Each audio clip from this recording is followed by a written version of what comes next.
a little bit about how she has said yes and stepped up each year into a progressively growing role. And I encourage you. Hello, I am back. Let's try that again. We're glad you're back, Melissa. Oh my. Well, it shows you do not have to be perfect to be all the way up to an international director in our organization. So let's go ahead and get started on that presentation and start that again. And here we go. All right. First of all, hello and welcome. We're going to start that over, talk a little bit about succession planning in your club. And that kind of threw off the whole beginning part, but let's go ahead and show you that it's okay to have hiccups. It's part of the growing process, and it's part of growing as a leader, learning to go with the punches sometimes, but also realizing that in your Toastmasters growth, it helps you whatever the challenges are today, help you grow for tomorrow. We're going to talk about where leaders really are made. And leaders are made in our clubs. Our clubs need leaders to be able to run our club, but also to develop leaders within our organization and help you to develop as a person, which is why you joined Toastmasters in the first place. We're going to talk today about club succession planning and why we're creating a succession plan, steps for planning, and then also a little bonus about how to be a star performing club. As you are a leader, quite often we think about leadership as, how am I successful? What do I look like when I'm doing this? Is the club achieving their goals when I'm leading the club? But I'd like to expand that measurement of being a successful club leader, that your success is not just measured whenever you're in the role and how good you look whenever you're doing the role, but also how well did you prepare your successors for success following your departure from the leadership roles. The idea of club succession planning, it comes from the idea of succession planning in business. Now, very successful companies end up looking for their leaders potentially years before those leaders will be introduced to that new role. For example, CEOs of very successful companies, when they know they're going to be retiring, they have the search out in the organization looking for their successors maybe 3 to 4 years prior to their departure from the company. Typically, I find that our clubs are normally looking for our club officers about a week before we have to have the slate put out for our members to be able to vote. Struggling clubs often aren't filling those positions when they're supposed to, and they're struggling to find people maybe months into the roles. So I'd like to think about succession planning as your way of, as Wendy mentioned, replacing yourself. But I'd like you to think about it as you're developing other people, helping your club to be successful after you're done with the role, and that you also, it frees you up to be able to explore additional positions, maybe raising up through the ranks within Toastmasters. So I put this definition together about what is succession planning. Now, club officer succession planning is thoughtful and intentional. You're looking for a way to ensure the continuity of your leadership and retain the talent within your club. How often do we lose people that we don't know why? Maybe they're not having their needs met within the club. Maybe that retention of talent could have happened if we were helping them to discover additional skills that they could learn within Toastmasters. Now, how do we accomplish this is by identifying the potential leaders and then facilitating opportunities for them to gain experience. Of course, mentoring and training fits into that as well. And the purpose is helping them to grow and advance personally, which also helps our club. So how do you identify these leaders? You have to have conversations. Leadership succession actually starts the moment a member joins. It's not 2 weeks before the election. We want to start having those conversations months in advance. And the reason for that is sometimes people don't see themselves as a leader, or a leader in the position that you think that they would be good in. For example, whenever I got started as an area director, I never intended to be moving into the district leadership roles. Those trio roles looked, wow, there's a lot there, and am I qualified? And I don't know if I can do that. But the district director, a few friends, division director, all started mentioning, like, when you're a club growth director, when you're on the district trio, and I thought, that's not going to be me when they first started mentioning it. But after months of a little bit here and a little bit there, it dropped into a little conversation, a little seed planted, a little watering happening. I ended up starting to see myself in that position. And by the time the nominations came around for those district leadership roles, I now started to see myself as a potential candidate for that. And so that's what I want you to think about whenever you're having these conversations. It's not like somebody joins today and you say, oh my goodness, you're going to be the next best district director ever. But their development starts the day that they join, and they might be the best district director ever. However, they might not see themselves that yet. So how do we help them to see themselves in that position is by having conversations, finding out what it is that they're interested in, and then helping them to align their personal goals with the club office leadership opportunities. So what do those conversations look like? First of all, just getting to know them. When they first join, what areas would you like to improve? And tell me more about that. How long has that been an issue for you? And what have you done to do it, to take care of that so far? Has it been working? What happens if you don't fix it? And then you're starting to help them see how Toastmasters program can actually open up opportunities for themselves to grow personally and professionally. How do we do that continually? Is we need to have one-to-one conversations. Those one-to-one conversations is where you learn how those goals align with the opportunities that we have within Toastmasters. And then consider how club leadership can help them achieve those goals. Help them to discover it for themselves rather than you telling them. It helps them to understand it personally, and then it's their idea. But create a personalized plan with them and write it down. It's one of those things where you talk about written down goals are more likely to be achieved, but it's more than charts and checklists and graphs and maps and plans. That's just kind of the start of the whole thing. Without actually action, we have no way of it happening. We need to actually get out and implement it. The perfect plan, you could design the absolute perfect plan for somebody to rise up and develop their skills and become a club officer. But if we don't implement it, you may as well not have had any plan at all. So to keep them moving along rather than meandering through our program, make sure to continually mentor them. Do you have a formal mentoring program within your club? And is it actively being pursued? Because leaders are not like cheese. You don't put them away on a shelf for 12 months and then pull them off the shelf and expect them to be good. They need to be developed. And looking for those development opportunities is not just creating a plan and telling them how to do it, but it's actually creating the experiences that allow them to develop their confidence and skills. Now, that being said, it's always great to have the experience, but are they getting evaluation along the way?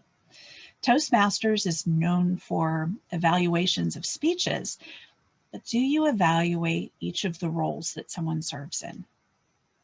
Are you evaluating when they're timer, when they're grammarian, when they run a club contest? Are they receiving feedback from experienced members that helps them to grow? Having that attitude of, that they're going to be successful, but also you're there to support them and help guide them, shape them, and help them to not just be put on the shelf, but to be developed, grown, and then recognizing and rewarding them for jobs well done. It builds confidence and camaraderie, makes them feel appreciated and want to stay as well as to serve. So as you're mentoring people into new roles, there are 3 key areas of skills that you want to make sure that they have before they're asked to serve into that club officer role. One is the technical skills. And for us, that could be the club skills, the club officer training, perfect place to get it. Pathways, there's also online videos, there's different ways for them to learn their technical skills. Then the management skills is more about the processes of the club, the resources, the time management to be able to fit club officership into their life. I very seldom meet anybody who's not busy. And so how do you fit this extra role of being a club officer into your life with being a member, working, maybe family, community commitments? Those are important skills to be taught and might be something that someone needs help with as they're getting started in Toastmasters. And then, of course, what we typically think of leadership is the people skills and the strategic thinking are another area. Now, I would recommend that you don't just pick one person and focus completely on them, that they are going to be the next club president or club vice president of membership or public relations or education. You want to teach many people the roles. One, people may or may not be able to serve in the role for outside reasons, outside of Toastmasters. But also someone might find that they thought they wanted to be one role, but they find that their skill set lends itself to one of the other roles to get started with. Now, how do you train many people without having all of your members be being trained for all positions at all time? One thing that I've seen a couple of successful clubs do is run through 2 to 3 month apprenticeship programs. So each member in the club is working on their Pathways program with their mentor, but also being mentored by one of the club officers to serve in the role that that club officer currently serves in. So you have 6 roles, and over 12 months, if you mentored or you apprenticed with each one for 2 months, you would learn 6 out of the 7 roles in a year. Now, you might not do the whole role, but by being an apprentice, you help, you assist, you grow, you learn, and it allows people to get a taste of all of the different roles. It also makes sure that when there's suddenly a vacancy, that there are many people who can step into the role without missing a beat. Now, you may think, I don't know how to do this. I don't know all the answers. You don't have to have all the answers. In fact, I find that clubs where you have a very strong leader that seems to know all the answers all the time are the clubs that quite often struggle with finding new leaders. And that's because sometimes we make it look hard. Make it look fun. Have fun with it. And instead of having all of the answers, know that you have a book that you can refer to. There's lots of resources online. And when there's a challenge or a question, don't be afraid of publicly saying, you know what, that's a great question. Let's take a look at what the club officer handbook says about that. That way you're showing where to find the information. You're actually demonstrating to the future leaders that they don't have to know everything, that they have a manual, that there is a manual that they can go to when there's a challenge, a problem, or just a simple question. But also make it look fun and do it together. You know, let's look at that manual together and see what it says. By involving many people in this process, you have the opportunity to choose your club officers by those who really want to serve in the role and who are best equipped to serve in the role. By getting everybody involved in being mentored into leadership roles, it helps you to have a better succession plan in the long term. So most of us start that succession planning typically around the elections. Now, the elections happen the first week of May for all clubs, and if you're in a club that has twice a year elections, the second one is normally the first meeting in November. Now, officially, you have to have those nominations in by that club leadership committee 2 weeks ahead of the election process. I would actually encourage you to start thinking about it much sooner. In fact, as soon as right now for May. But next year in July, start looking for next May, July 1st, because it allows people that time to think about it, the time to develop into it and to see themselves as a leader. Now that leadership committee is chaired by the immediate past club president, and 2 additional members of the club that are picked by the club president. For more help on that and exactly what you need to do, it starts on page 53. It's 53, 54, and 55, outlines everything you need to know about club officer elections. But as soon as that person is elected, don't wait till June to start the process. Start as soon as they're elected. Start the handoff immediately, because you have time then to actually easily go through the transition, to have them mentor alongside of you, to guide them into the role, and it'll feel a lot less like drinking from a fire hose. Sometimes the transition plan is very abrupt and very quick. So I remember coming up through district leadership and club officer leadership and not having a lot of transitions, which is why I wanted to make transitions and why I ended up actually chairing a couple transition committees, not just at the club level, but at other levels within the organization, because I wanted to not have people have the experience I had.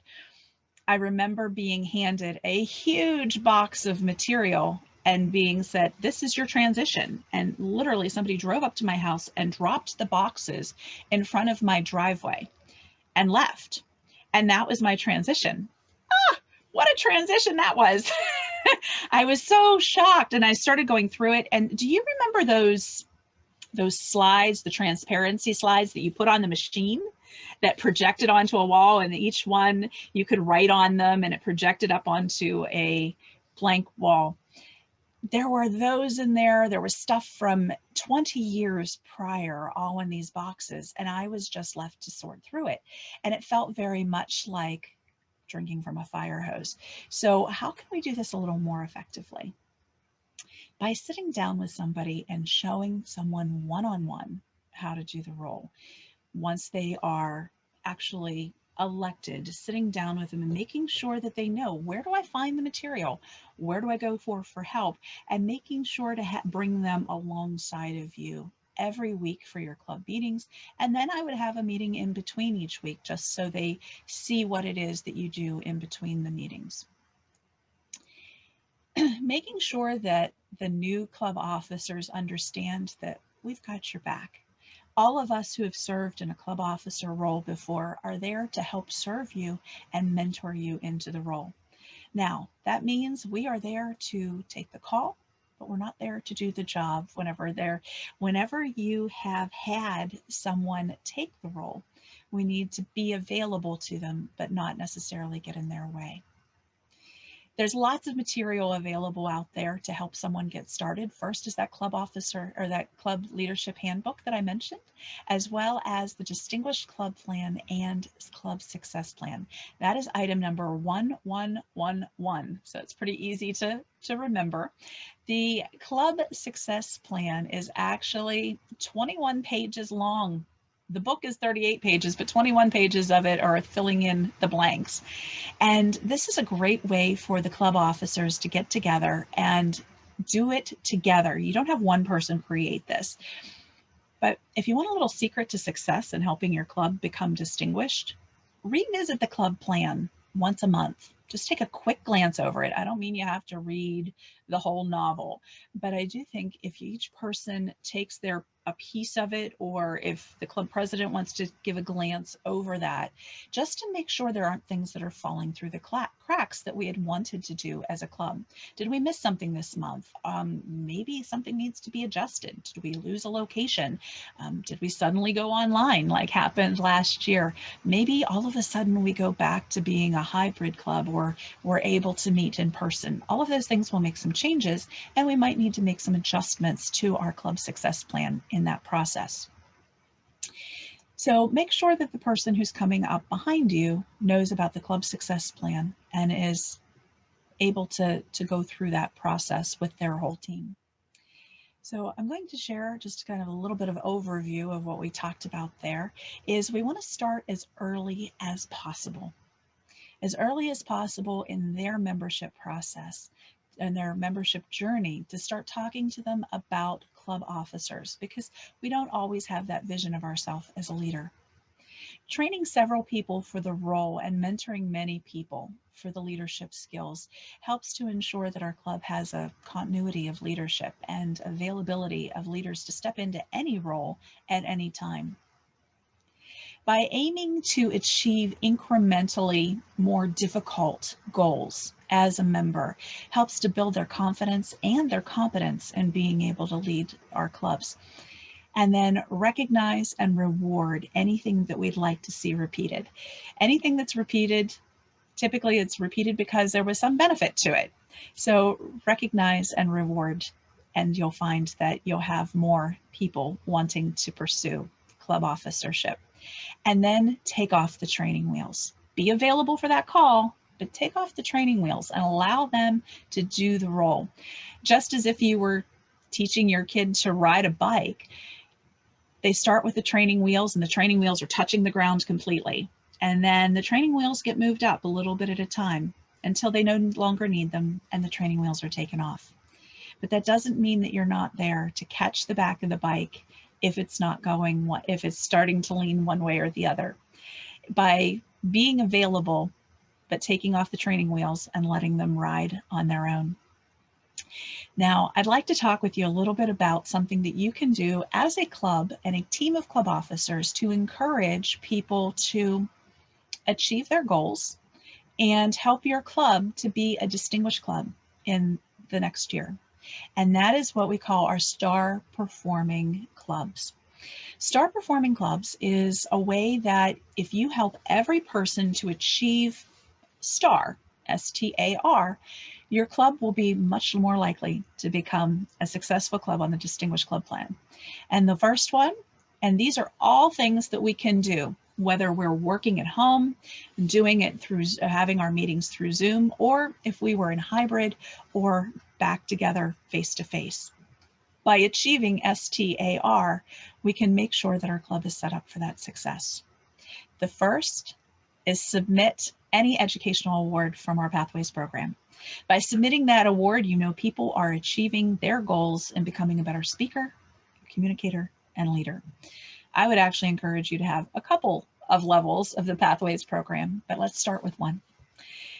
T is to train a session from any of the Toastmasters International modules. Now, those who teach learn best. I'm sure you've probably heard that before. So if you want somebody to really learn, have them train. Have them do one of the moments of truth, any of the successful club series, or how to do productive meetings from that successful leadership series. All of those programs help people to become more familiar with our program and help them to be able to learn to lead more effectively. Attend district sponsored events. For example, today you're here for club officer training. Perfect. You've already earned the A in STAR. So you get an A for the day. And also plan on coming to district conference. I'm really excited to see your district conference. You have Patricia Fripp on Friday night. Any of you who miss Friday night, that's just flippin' crazy if you miss Patricia Fripp, because she's amazing. I've seen her many times and I can't wait to see her again. Now on Saturday morning, I'm going to be talking a bit about how do you take this Toastmaster stuff and turn it into career and professional success. We're going to take a look at how to translate Toastmasters to your personal and professional life. And I really look forward to talking with you then. But the R in STAR is recruiting any new member to Toastmasters. So by doing STAR, if every one of your club members, and I would actually maybe create a chart for this. Did you submit an education award? Did you attend some training, or did you give training? Did you attend a district event? And did you recruit a new member? By focusing your members on being a star, your club will be a star performing club. So what did we cover today? We talked about why create a succession plan, steps for planning, and a little bit about our star performing club program. So that is something that a district director before me had created. It's been polished and changed a little bit over the years, but it has been very successful in helping my clubs and also helping my district when the whole district focused on that. So I encourage you to keep looking towards the future. Your club has great possibilities if you start looking for helping people achieve their educational goals and becoming a better leader now. And with that, I will turn control of our meeting back over to one of your program quality directors, Chris Nelson. Chris. Actually, Anita's going to take over the question and answer session. I welcome my fellow program quality director, Anita Pathak. Thank you. Thank you, Chris, and thank you so much, Melissa, for this outstanding presentation. This was the perfect timing for all of us to start thinking about the succession plan. Guide them, shape them, motivate them, and reward them. This is what we will all be thinking about. And we will now start answering questions. Any question, this is the perfect timing for us to ask any question to Melissa. Please share your question in the chat box. Unless you want to talk directly to Melissa, please unmute yourself. We are here to listen to you, and Melissa is looking forward to your questions. So let's start.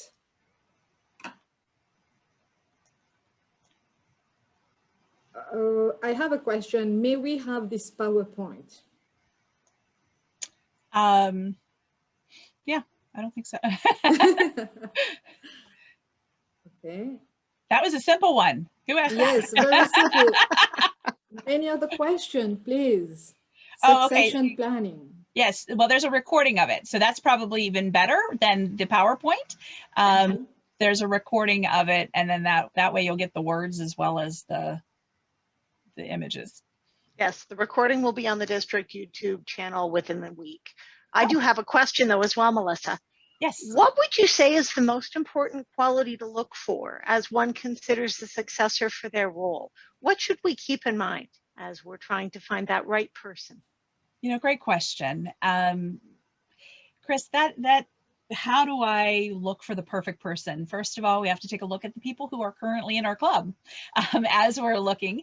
And I will tell you, there is no perfect person. There is no perfect role. There is no perfect plan.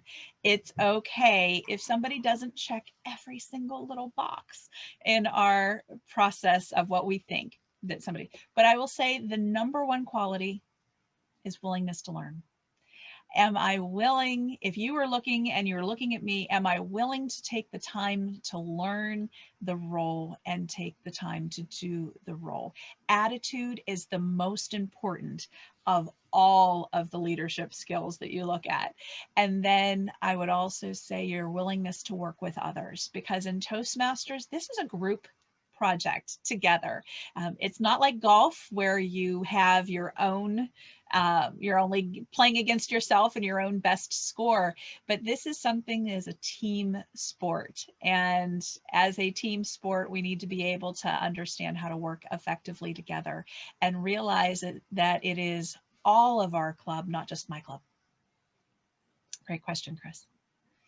We do have a question for you, yes, Melissa, from Amit. We yes, have a newly incorporated club. How can we take our club to the top? Great. Thank you, Chris. I'm sorry, Amit. It was Amit that asked yes, that question. So Amit, thank you for that question. How do I take, so a newly incorporated club, is this a community club, a corporate club? Yeah, so this is basically, I would say, a community club. We are a group of chartered accountants from India, and like we have, formed a club. Wonderful. Great Yeah. question. No matter what kind of club it is, first of all, is making sure to know what the goals are of the individual members. You'll find that most people who join Toastmasters are here to develop communication or leadership skills. You'll find a few that are here just to improve their social life and have some fun. However, most of us are here because we needed to do it either for work or there was some reason, there was something that happened in our life that made us think, I think I need to look into this public speaking group. Because I remember when I first looked at it, I thought, these people are a little too enthusiastic about public speaking. And everybody's clapping and having a good time, and they were practicing their speeches, but they were still focusing on helping each other grow and develop in those skills. And when I needed that, that's when I came back. And same with your members. They're here for a reason, whether the boss told them they had to or they discovered it on their own. Finding to help your club get to the top is match your members' needs with the club's goals by helping to focus your members' needs. Instead of always saying, oh, we've got to be distinguished, it's more about how do I help you as a member to reach your goals. Once you've had the individual conversations with members, finding out what it is that they want to be, how they want to improve, what that's going to mean for their life, then you can line those up with the different roles and with the club success plan. And then that way you're achieving the club success plan as a byproduct of helping people to achieve their own personal goals. I hope that helps with that. Yeah, that's helpful. Thank you. Thank you, Melissa. The next question is from Vikram.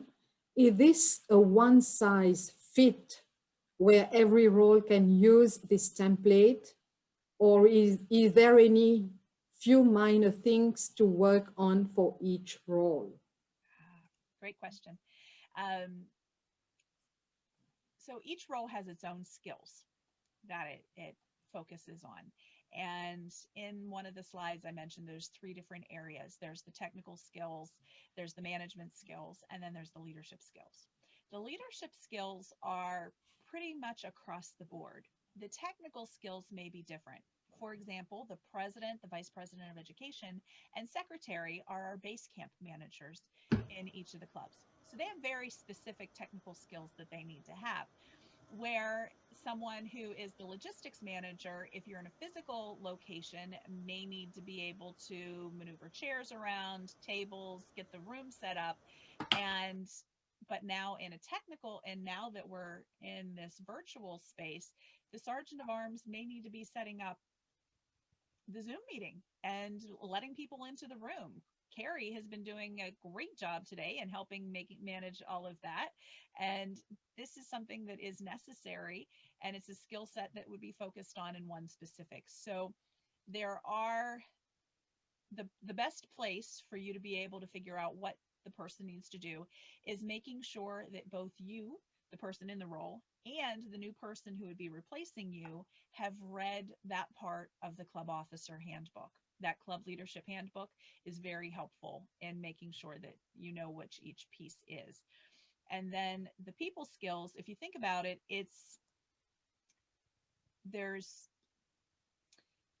different types of leaders. You've got your technical leaders that's what they do. I'm a leader in a specific area. Maybe it's my job. But then there are other people who are able to lead in pretty much any situation because they've mastered the skill of leading people. And that is the part that is consistent across Toastmasters. You may have a different role every year. You might be sergeant of arms one year and treasurer next, followed by one of the vice president club roles and then club president. Suddenly you find yourself as an area director and then club growth director, and you have no idea how you ended up in that role, but it's because you've actually developed your people skills along the way. It's not that you necessarily had the technical skills to jump into that role. So that helps with that. Our next question is from Jake. Okay. I come from a very small corporate club trying to rebuild following COVID cuts. How do we look ahead when we barely have enough members to fill the roles? Jake, I feel your pain right now. I am coaching a club that I was assigned to when it had 3 members left. We're all the way up to 6 and we have number 7's application. Yay! So excited. So I understand where you're coming from right now. In this environment, how do you do this? I was amazed. I just had a conversation yesterday with someone from Europe, and they had attended several different club open houses, and one of them had like 17 people and all of them are joining. And it's amazing to see that in COVID, all of this online stuff, when we're accustomed to shaking hands and making sure not to leave the front of the room empty, because you know this is the stuff that we do as Toastmasters. How do we do that? And how are they doing that? How are they getting people there? And it's invitation. They are actually embracing this as not what's going to be normal forever, but what's normal for now. And instead of looking back and having the conversation of when we get back to normal, it's more like looking ahead. What is going to be our organization in the future? And although that is in the currently being figured out club by club, making sure that we're inviting people for developing these skills now. We're all in this situation, and people who never expected to be spending time staring into a camera and trying to make sure that they stay within the box and not standing up and forgetting that they somebody's now looking at their belly. Like, all of these things matter at work, and they matter in having conversations with family, friends. This is a great Toastmasters has become the perfect playground to figure this out and have fun with it. But invite people to develop their professional skills for today's world and planning into the future. These skills have always been important about public speaking, but now they've become more important to more than what our normal audience has been. I think this is actually opening Toastmasters up to a whole world of new people who may not have been interested before. So I would say in that corporate club, first of all, finding the attitude of moving forward, and then invite people.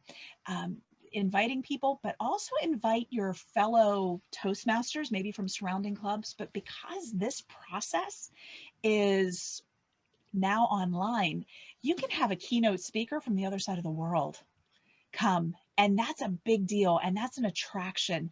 And I found about those clubs that I talked about in Europe, and there was one in South Africa that had over 200 people come to an open house.